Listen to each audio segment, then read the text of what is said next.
আরবিতে একটি প্রবাদ আছে, আল ওয়াক্তু হুয়াল হায়াতু ফালা তাকতুলহু।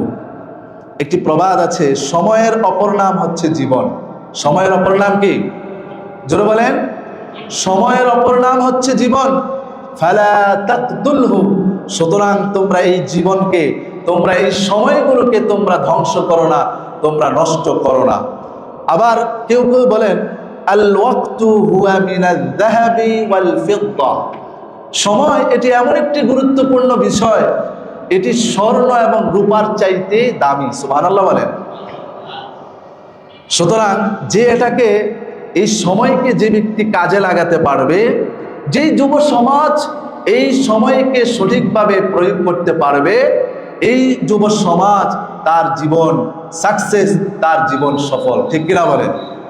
এজন্য একজন বিখ্যাত দার্শনিক পিথাগোরাসকে জিজ্ঞাসা করা হলো এই সময় সম্পর্কে, এই সময়ে কি, এই সময় সম্পর্কে আপনার মন্তব্য কি?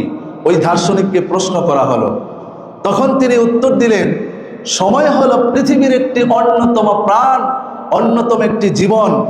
কারণ এই পৃথিবীতে যারাই সফল হয়েছে, এই প্রত্যেক সফল ব্যক্তির পিছনে তাদের সময়ের মূল্য রয়েছে। ঠিক কিনা বলেন?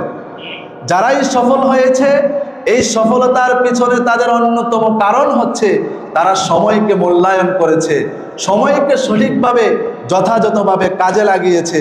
সুতরাং তারা সময়কে অপচয় করে নাই, যার কারণে এই পৃথিবীতে যত সফল ব্যক্তি রয়েছে, প্রত্যেক সফল ব্যক্তির পিছনে অন্যতম কারণ হচ্ছে তারা সময়কে সঠিকভাবে যথাযথভাবে মূল্যায়ন করছে। কথা বলেন ঠিক কিনা?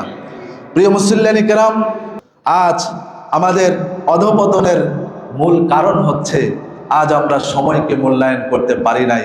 যেই জাতি, যেই মানুষ সময়কে মূল্যায়ন করতে পারবে না, সেই জাতি কখনো উঠে দাঁড়াতে পারবে না, সেই দেশ কখনো উন্নত দেশ হতে পারবে না, এবং সেই ব্যক্তি কখনো ভালো মানুষ হিসাবে পরিণত হতে পারে না। কথা বলে ঠিক কিনা?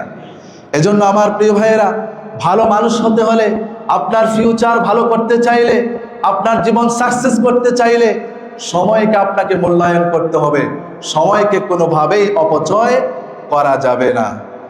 প্রিয় মুসল্লিয়ানি কেরাম, আজকে আমরা সেইভাবে সময়কে যেই পরিমাণ অপচয় করছি, আমার মনে হয় বিশ্বের কোনো জাতি, কোনো মানুষ এইরকম সময়কে অপচয় করে না যেইভাবে আজকে আমাদের দেশের মানুষগুলোকে সময়কে যেইভাবে অপচয় করি। কথা বলে ঠিক কিনা?